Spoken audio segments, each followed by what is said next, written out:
चलिए जानते हैं आज के मुख्य समाचार को और हर छोटी बड़ी खबरों को सिर्फ 5 मिनट में। पर उससे पहले आपने इस वीडियो को लाइक नहीं किया है तो लाइक कर दे और इस चैनल को सब्सक्राइब कर दे। पश्चिम बंगाल विधानसभा चुनाव 2026 को लेकर सियासी पारा लगातार चढ़ता जा रहा है। कई रिपोर्ट में यह साफ कर दिया है कि इस बार मुकाबला बेहद कड़ा होने वाला है। एक और ममता बनर्जी की अगुवाई वाली तृणमूल कांग्रेस है तो दूसरी तरफ भाजपा पूरी ताकत से सत्ता हासिल करने की कोशिश में जुटी है।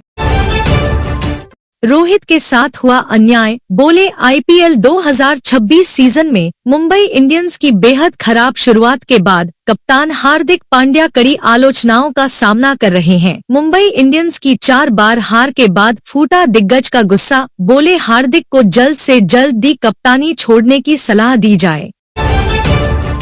महिला आरक्षण अधिनियम पर संसद में बहस समाप्त हो रही है और शाम 4 बजे मत विभाजन होगा। प्रधानमंत्री मोदी ने सभी दलों से बिल के पक्ष में वोट करने की अपील की है। सरकार चाहती है लोकसभा और विधानसभा महिलाओं के लिए 33% सीटें आरक्षित हो जाए। राहुल गांधी ने इस बिल को चुनावी नक्शा बदलने की कोशिश बताया है। कांग्रेस ने सरकार पर गुमराह करने का आरोप लगाया है और सर्वदलीय बैठक की मांग की है। सभी की निगाहें आज शाम के मत विभाजन पर टिकी है। लखनऊ के विकास नगर में झुग्गी बस्ती में आग लगने से 2 बहनों की मौत हो गई। मुख्यमंत्री योगी आदित्यनाथ ने पीड़ित परिवार को 8 लाख रुपए की सहायता राशि दी और राहत कार्यों में तेजी लाने को कहा। आग लगने का कारण अभी अज्ञात है। पुलिस और एसडीआरएफ ने रात भर तलाशी अभियान चलाया और सुबह 4 बजे शव बरामद किए। गैस सिलेंडरों में धमाके से आग और भड़क गई थी। अमेरिकी राष्ट्रपति डोनाल्ड ट्रंप ने दावा किया है कि अमेरिका और ईरान मिलकर परमाणु ठिकानों की खुदाई करेंगे और वहां मौजूद एनरिच्ड यूरेनियम को निकालकर अमेरिका लाया जाएगा। ट्रंप ने कहा कि बमबारी से प्रभावित परमाणु ठिकानों में दोनों देश साथ मिलकर जाएंगे और भारी मशीनों की मदद से खुदाई कर यूरेनियम बाहर निकाला जाएगा। प्रेग्नेंट महिला से छेड़छाड़ करने वाले बदमाश को जयपुर पुलिस ने मध्य प्रदेश से प्रोडक्शन वारंट पर अरेस्ट करके लाई। मुरैना जेल से प्रोडक्शन वारंट पर गिरफ्तार करने के लिए मुरैना कोर्ट में पेश किया। इस दौरान भागने में आरोपी के हाथ पैर टूट गए। पुलिस ने बदमाश को शरण देने और मदद करने वाले 2 साथियों को भी अरेस्ट किया है। पूछताछ में सामने आया कि आरोपी ने पिछले 1 महीने में जयपुर में अलग अलग जगहों पर 4 लड़कियों से छेड़छाड़ की थी। हरियाणा में मौसम बदल गया। हिसार, सिरसा, कैथल, भिवानी, पानीपत और सोनीपत में तेज बारिश हुई। नूंह और फतेहाबाद में बूंदाबांदी हुई। हांसी में बारिश के साथ ओले गिरे। भिवानी के जुई में भी ओलावृष्टि हुई। पानीपत के इसराना में अनाज मंडी में खुले में रखा गेहूं भीग गया। अधिकतर जिलों में बादल छाए हुए हैं और कई जगह आंधी भी चली। गुरुग्राम में भी रात को तेज बारिश हुई। मौसम विज्ञान केंद्र के अनुसार चंडीगढ़ ने रात 11 बजे तक पानीपत, सोनीपत, भिवानी, महेंद्रगढ़ और गुरुग्राम में बारिश का अलर्ट जारी किया है।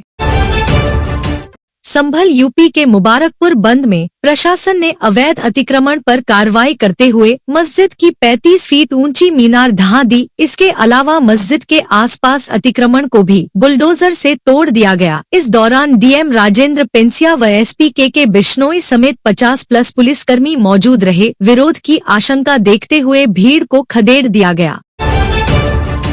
अरविंद केजरीवाल ने बीजेपी पर निशाना साधते हुए कहा कि लोकसभा में महिला आरक्षण से जुड़ा संविधान संशोधन विधेयक गिरने के बाद दिल्ली के पूर्व मुख्यमंत्री और प्रधानमंत्री नरेंद्र मोदी के अहंकार की हार हुई है। केजरीवाल ने आगे कहा कि मोदी सरकार की उल्टी गिनती शुरू हो गई है।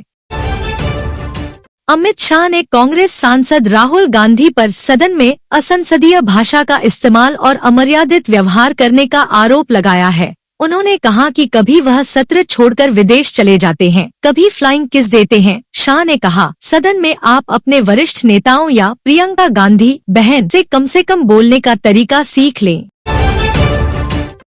दिल्ली के कुछ हिस्सों में शाम को जोरदार बारिश हुई, जिससे लोगों को गर्मी से थोड़ी राहत मिली है। हालांकि इससे चाणक्यपुरी समेत कई इलाकों में ट्रैफिक जाम हो गया। भारतीय मौसम विज्ञान विभाग ने अपने पूर्वानुमान में कहा है कि अगले 5 दिनों तक दिल्ली के सभी जिलों में इसी तरह का मौसम रहने की उम्मीद है। महिला आरक्षण से जुड़ा बिल लोकसभा में गिरने पर सांसद प्रियंका गांधी ने कहा कि महिला आरक्षण को परिसीमन बिल से जोड़कर पास करवाना मुमकिन नहीं था। वहीं सांसद अखिलेश यादव ने कहा, हम महिला आरक्षण के पक्ष में हैं, लेकिन सरकार महिला अधिकारों का हरण करना चाहती थी। हमने ऐसी लक्ष्मण रेखा खींची जिसे सरकार पार ना कर सकी। राहुल गांधी ने लोकसभा में महिला आरक्षण से जुड़ा बिल गिरने को लेकर कहा है कि मैंने पहले भी बोला है कि यह महिला आरक्षण बिल नहीं है, बल्कि यह हिंदुस्तान की राजनीतिक व्यवस्था को बदलने की कोशिश है। उन्होंने कहा, इस कोशिश को हमने रोक दिया है। प्रधानमंत्री नरेंद्र मोदी 2023 का बिल लागू करे, पूरा विपक्ष साथ देगा। ऐसे ही ट्रेडिंग और मजेदार न्यूज देखने के लिए हमारे चैनल को लाइक करके अभी सब्सक्राइब कर दें।